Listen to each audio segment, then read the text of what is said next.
Greetings in the wonderful name of our Lord and Savior Jesus Christ. We are always grateful to be here. So we gather to read the Word of God and hear what the Lord is saying to us to align us to His purpose. Amen. Today it's a Psalter Sunday. We are going to read the Bible in the book of Psalm 20. Just Psalm 20, I think there are only 9 verses. I'll read from the New King James Version. May the Lord our God, may the Lord answer you in the day of trouble. May the name of the God of Jacob defend you. May he send you help from the sanctuary and strengthen you out of Zion. May he remember all your offerings and accept your burnt offering. Selah. May he grant you according to your heart's desire and fulfill all your purpose. We will rejoice in your salvation, and in the name of our God, we will set up our banners. May the Lord fulfill all your petitions. Now I know that the Lord saves his anointed. He will answer him from his holy heaven with the saving strength of his right hand. Some trust in chariots and some in horses, but we will remember the name of our God. They have bowed down and fallen, but we have risen and stood and stand upright. Save, Lord. May the King answer us when we call. Father, we thank you for your word in the name of Jesus Christ. We pray that may it nourish our souls and build us and encourage us. Touch my lips and let Bazalwane hear what you say to us in Jesus' name. Amen. I've titled this sermon today, You or I Will Surely Win This Battle. Now, where we are reading the book, it's a Psalm of David. This is a psalm that is classified as a royal psalm. These are psalms that were strictly about what was happening in royalty. So we have to understand its footing, where it's based. It pertains to the ruling of the king and his relationship with God. You should remember that in the Old Testament, a king, especially of Israel, was a very important person, and it was actually sometimes regarded as something divine. You remember that a king ruled by the guidance of Yahweh, of God, which made him special. So a king represented the people when addressing God or before God. And one will argue that he acted somebody who was an intermediary. We note that in the time of Israel, to assert that these people were very special, God himself appointed kings. Remember, twice he sent Samuel to anoint David. He also sent him to anoint Saul. If you read 1 Samuel chapter 10 and Samuel chapter 16. It is the Lord who also said, I have rejected Saul. So he was also rejected by God. So a king was a very, very, very important person. He ruled with the divine power from the Lord. And then this person represented God. So we consider the Davidic kings, their lives were aligned with the temple and the worship of God. Several times in the Old Testament, in the Old text, kings and their relationship with God is revealed. If we can just quote in a number of verses in the Bible, it is said that a king so and so was born and he took power in such and such a time and he did what was right in the eyes of the Lord. King so and so, he did this and he did what was right in the eyes of the Lord. If you read First Chronicles chapter 14 verse 2, the Bible talks of Asa, the king of Judah. He did what was right in the eyes of the Lord. So we had quite a number of these.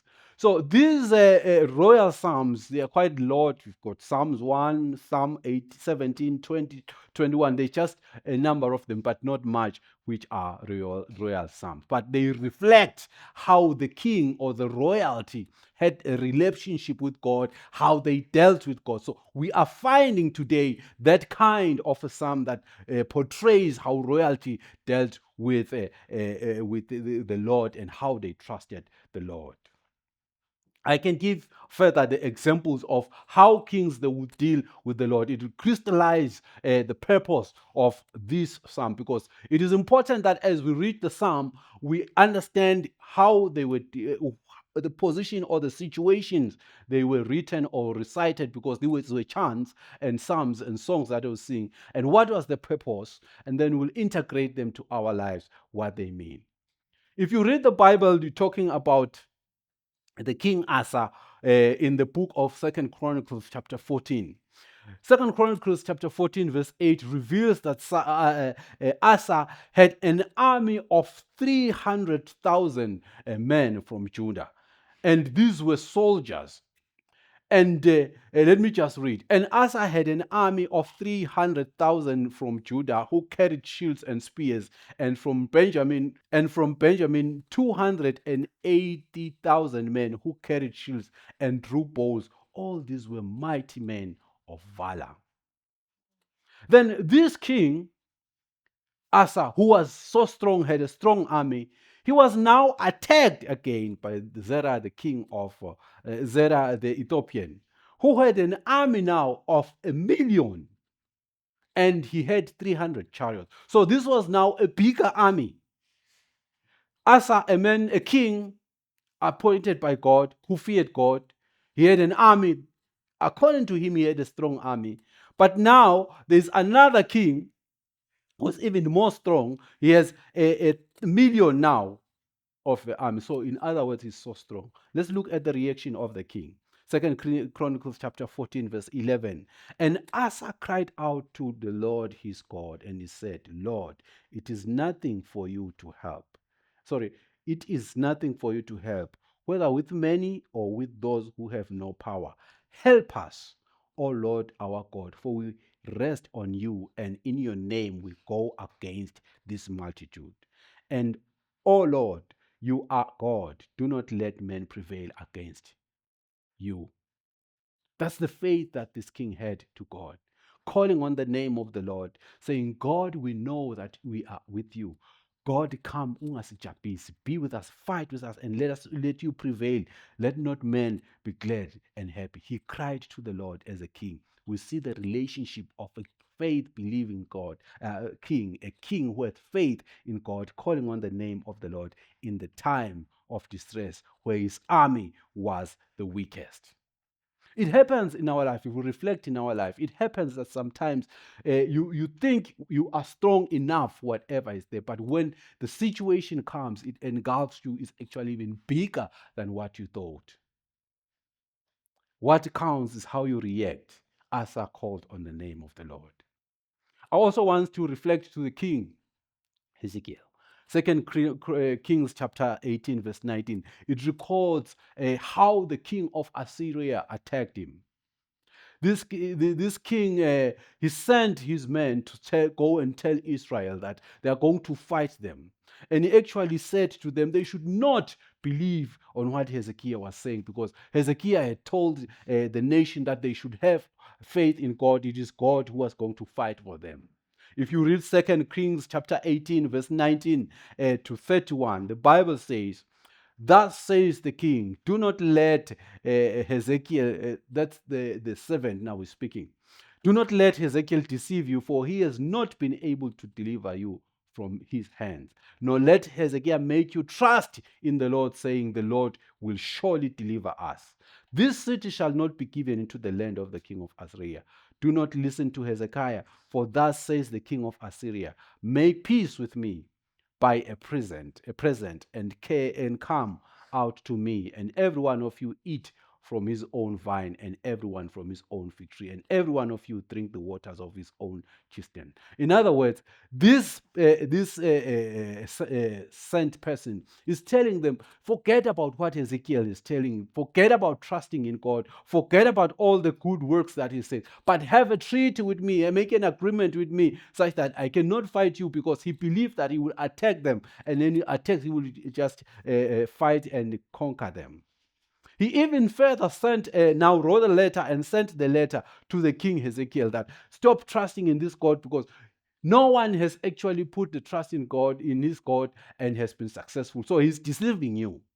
But what we learn about King Ezekiel, he was not scared. He had told the Israelites to be quiet, that don't fight, don't speak back, but just be quiet. But when he received this letter, we learned that maybe in the first instance, when he got the report that this man has come to set it, he fasted, he put on sackcloth and went to the house of the Lord. I believe he prayed. Here we find that when it happened, when he received this letter, he took the letter and went into the temple and opened it and spread it before the Lord and prayed this prayer. Ezekiel, 2 Kings chapter 19, verse 15 says, then Ezekiel prayed before the Lord and said to him, O Lord God of Israel, the one who dwells between the cherub, you are God, you are Lord. All of the kingdoms of the earth, you have made heaven and earth, spreading the letter to the Lord. And God answered. The Bible says God sent an angel who killed about 185,000 people. And when they woke up in the morning, those people were dead. So even the king of Assyria himself was killed by his sons worshiping in the temple of his goddess. God intervened.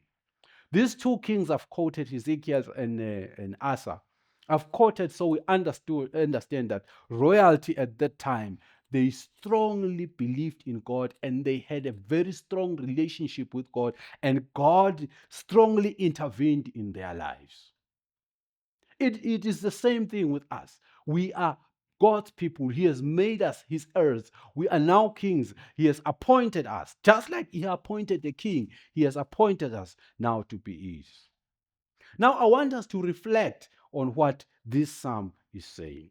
So the position of this psalm is like that of the king who is now in a position of being attacked. If we're talking of the case of Ezekiel, he's now being attacked by the king, who has an army of over 1 million people. He's attacked. It's like the attack is outside now, and he's getting ready to fight. And he's there, and somebody says this prayer to him or sings this song to him, that may the Lord answer you in the day of trouble. May the name of God of Jacob defend you. In other words, may the name of the Lord, may God himself protect you.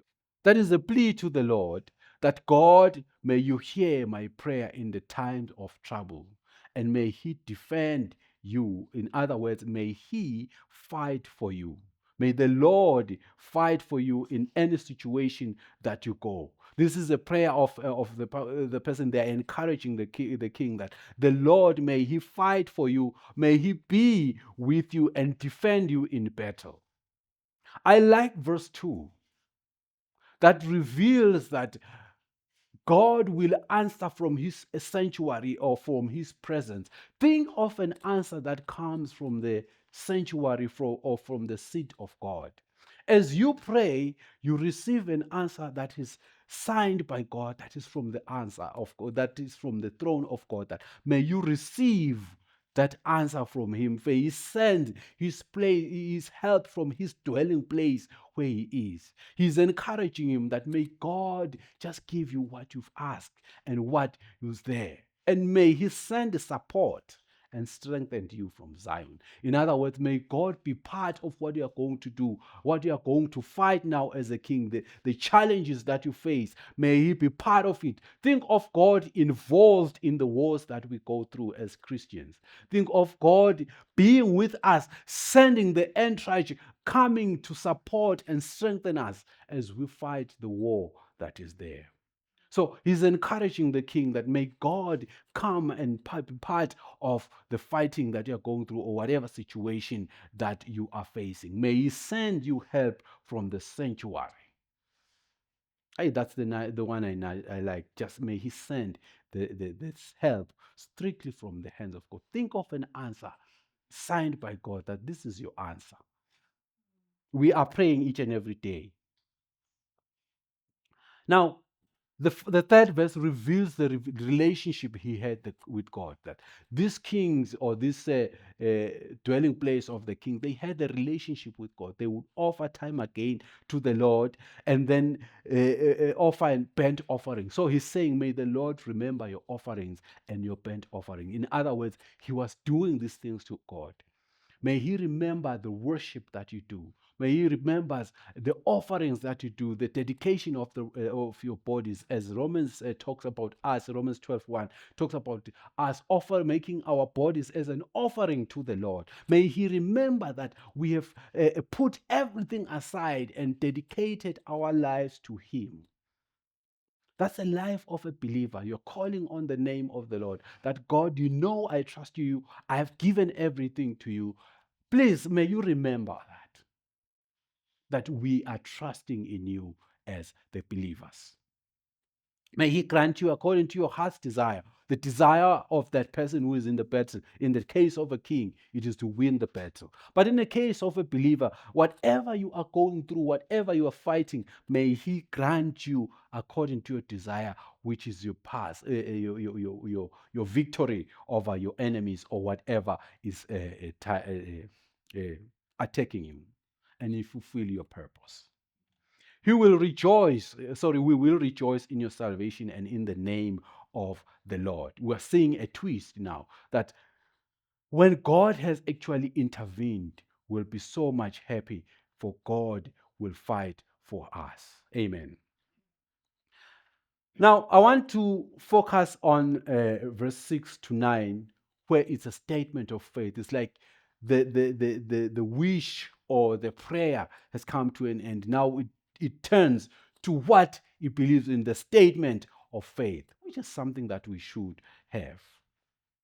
Verse 6, he says, now I know that the Lord saves his anointed. He will answer him from his holy heaven with the saving strength of his right hand. Now he's expressing the assurance that the Lord will give him victory as he answers all prayers. This assurance makes him to confirm that the name of the Lord is strong, is a strong tower, and he will run to and he is safe. That's why it says, some trust in chariots, some in horses, but we will trust in this God. We will put our trust in you, God. Now, if we talk about the situation, we've talked of a king with 300 chariots. Thus, they trusted that those chariots, they are letting Kalish, the chariots, they will use them to fight and they will give them victory. The army of millions, they will be there to fight and they will have victory over their enemies. We, even today, we do have our chariots, the things that we trust. The monies, our savings that we trust, our assets that we trust, our relatives that we trust, our education that we trust, our businesses that we trust. We have also put our trust in those things, that this will save us in these things. But it is unfortunate that trust in those things will not get us anywhere. But what will make us stand is that though we put our trust in God, that even if all this thing is washed away, even if it's gone, or even whatever they have put their trust in, we still have a trust in God. I'll give you an example. In the times of COVID, people who trusted money, they realized that money never worked. Those who trusted doctors, they realized when they saw their doctors die that you can't put your trust on a doctor. Money could not help you during the time of COVID. Millionaires and billionaires died. They had the money, but they had to die because it didn't work. So in other words, it is always ideal or the best thing that we put our trust in the Lord.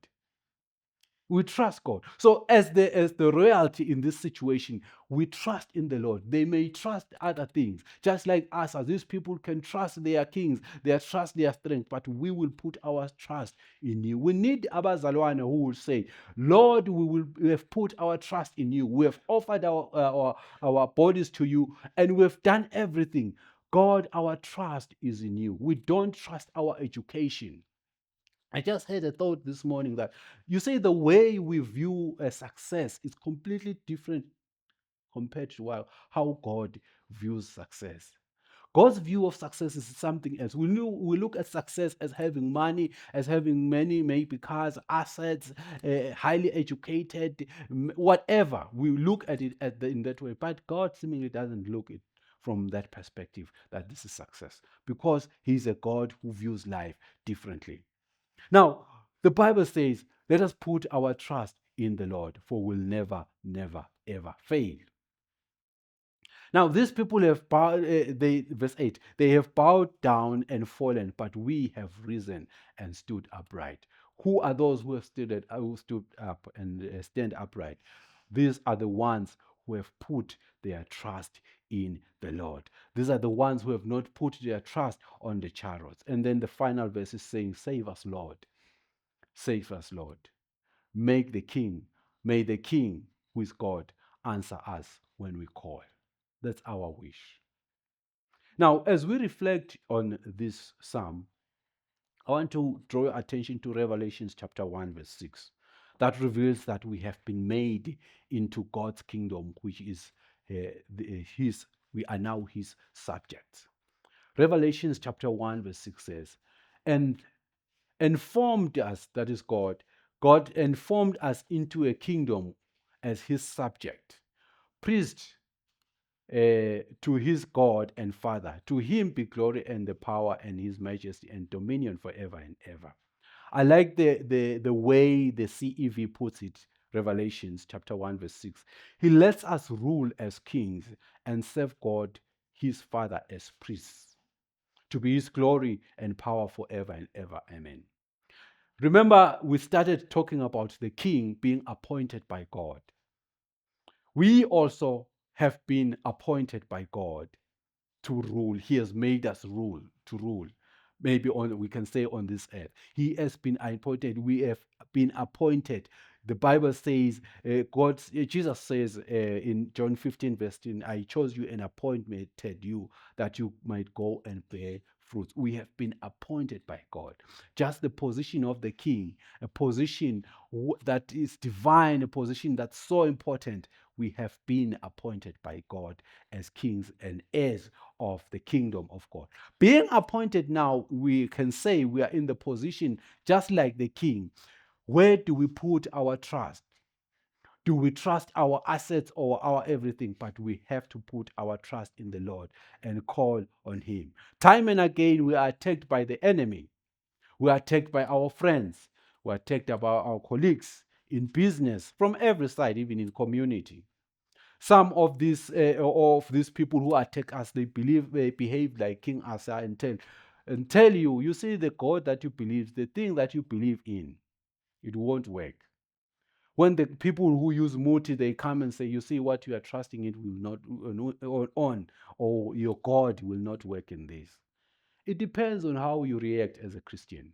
How do you think about it, or how do you feel? Do you shiver, or do you get courage to go and call on the name of the Lord? Or we are just bold enough and say, my God will fight for me. We need bazalwane who will have faith and say, I trust in my God.